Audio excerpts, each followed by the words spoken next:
Et c'est parti pour un nouvel exercice JavaScript. On va avoir un objet, on va créer des constantes, changer des propriétés, et vous devez deviner ce qu'il va y avoir décrit dans la console. Donc, qu'est-ce que va retourner ce console log juste ici?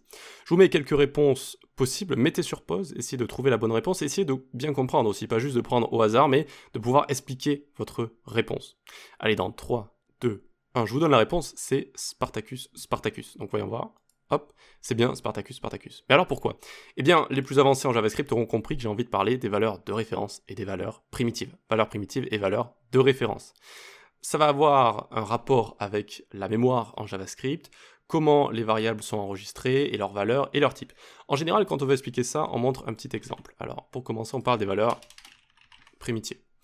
Alors ici, tac, on va faire ce genre de choses. Ok, donc les valeurs primitives et les valeurs de référence. En JavaScript, on a plusieurs types. On a les chaînes de caractères, on a les objets, on a les nombres, etc. Ces types peuvent être divisés en deux familles. On a les valeurs primitives et on a les valeurs de référence. Les valeurs primitives sont les valeurs comme les chaînes de caractères, les nombres, les booléens, ce sont les valeurs les plus simples pour la mémoire. Et on va avoir les valeurs de référence, ce sont les objets, et donc les tableaux qui sont aussi des objets, mais aussi les fonctions, etc.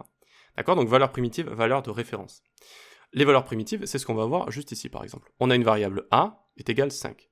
Ça va être stocké dans ce qu'on appelle le stack, l'empilement ou la pile des choses les unes au-dessus des autres. Donc on a notre variable a, d'accord, qui va être dans la mémoire, dans le stack, et qui va prendre la valeur 5 qui est une valeur primitive. En fait, pourquoi on dit qu'elle est primitive et pourquoi ce sont les valeurs les plus simples? Car elles ne bougent pas, elles ne sont jamais modifiées. C'est-à-dire que une fois qu'on a 5 juste ici, ce 5 en lui-même, jamais il ne peut changer. On ne peut jamais changer ce 5-là. D'accord? Donc on peut réassigner quelque chose à A, hein, comme on va le voir juste ici. Mais 5 en lui-même ne bouge pas. Alors qu'un objet, ça peut bouger. Un tableau, ça peut bouger. Je peux enlever des éléments à un tableau. Je peux enlever des propriétés à un objet, par exemple. Donc ça peut bouger, d'accord? Alors qu'une valeur primitive ne va pas bouger. Voilà.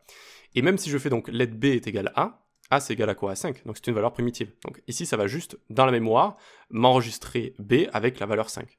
Mais il n'y aura pas de lien entre A et B, c'est-à-dire que si je change ensuite la valeur de A, ça ne va pas changer la valeur de B. Ici, B va être égal à quoi? À 5. D'accord? Même si après j'ai fait A égale 50. Ça a juste mis dans la mémoire que maintenant A a une valeur primitive de 50, mais ça n'a pas changé la valeur de B. Voilà. Alors que ça va être différent pour les objets et ce qu'on appelle donc les valeurs de référence.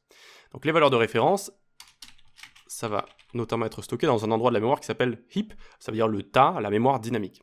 Qu'est-ce qui se passe vraiment ici? Quand on déclare notre constante, user1, le nom de la constante va être mis en place dans la pile, dans le stack qu'on a juste ici.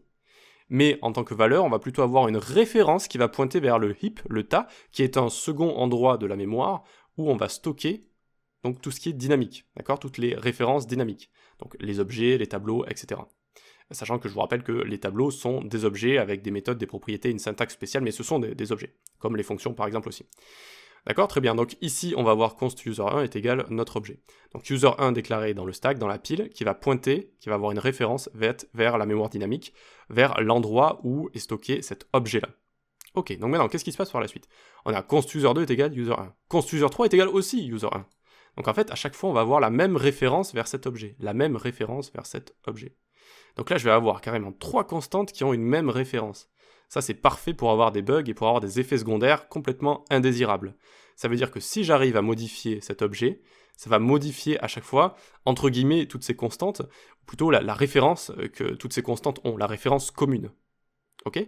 Donc ici, par exemple, quand je fais user2.name est égal commode. J'ai fait exprès de l'écrire comme ça parce que si on ne connaît pas ces valeurs de référence, on se dit, bon, ben là, j'ai copié finalement un objet, donc maintenant, user2 a son propre objet, user3 a son propre objet, mais ce n'est pas le cas, Ils ont tous la même référence. Et donc, quand je fais user2.name est égal commode, en fait, je change le name, donc le nom ici de cette référence-là. Donc, je change ça, donc si je fais log user1, user1, pas user2, user1 ici, qu'est-ce que ça va me montrer? Tac, name, commode, juste ici, d'accord? Ça me montre la référence avec la propriété qui est modifiée. Et je vous rappelle qu'ici, je suis en train de loguer user1, et non pas user2, d'accord? Donc ça prouve qu'ils ont la même référence en fait. Et c'est pareil en dessous, hein. Si je change la valeur de name avec user3, qui a toujours la même référence que les autres, eh bien, on va avoir name Néron, d'accord? C'est-à-dire que la référence ici à cet objet, on a réussi à modifier cet objet vu qu'ils ont la même référence, voilà. Et donc à la fin, vu que pour terminer je fais user1.name est égal à Spartacus, ça fait strictement la même chose, et donc si on essaye de loguer ici la même référence qui a été modifiée une dernière fois ici, on va avoir Spartacus, Spartacus. Voilà donc un concept très intéressant et très important, que ce soit en JavaScript ou dans d'autres langages de programmation, c'est extrêmement important. Et c'est pour ça en programmation fonctionnelle, notamment si vous jouez avec les frameworks JS et avec des state managers, on essaye d'avoir ce concept d'immutabilité en programmation fonctionnelle et de toujours travailler avec des données qui vont être propres et de jamais avoir plusieurs références vers un même objet de données, vers un même state. Et c'est pour ça que vous entendez souvent immutability en JavaScript, parce que c'est très important d'éviter ce genre d'effet secondaire, d'éviter ce genre de problème, et c'est aussi important pour quelques autres petites choses, mais je ne vais pas en parler ici. Mais voilà pourquoi il faut connaître en fait ce système de valeurs de référence et valeurs primitives. Je pense que je vais pouvoir vous trouver peut-être une petite image sur le web pour vous aider. Donc j'ai trouvé une petite image ici qui vient d'ailleurs de Maximilian Schwarzmüller, qui est un YouTuber et un formateur qui fait du bon contenu. Donc on va lui piquer comme ça sa petite image sur Google Images. Donc on a le stack ici, on a le heap. Donc on a la pile ici, vous voyez le concept d'empilement, et on a la mémoire dynamique. Donc si on déclare une variable avec une valeur primitive, 28 en lui-même, le nombre il change pas, d'accord? Il va tout le temps prendre la même place dans la mémoire, donc il ne change pas juste ici. Chaîne de caractères, pareil. Par contre, si on déclare une variable qui a une valeur de référence, donc d'accord, qui contient comme type un objet ou un tableau, eh bien on va avoir une référence qui va pointer vers la mémoire dynamique. Dynamique parce que ça peut être modifié. On peut modifier notre tableau en rajoutant ou en enlevant des éléments. Pareil pour notre objet juste ici. Voilà comment ça fonctionne et voilà pourquoi je voulais vous faire un petit exercice dessus parce que c'est un concept qui est super important. Voilà, j'espère que ça vous a plu. On se retrouve sur Discord, la newsletter ou mes cours sur les plateformes d'e-learning. Allez, on se dit à la prochaine. Ciao.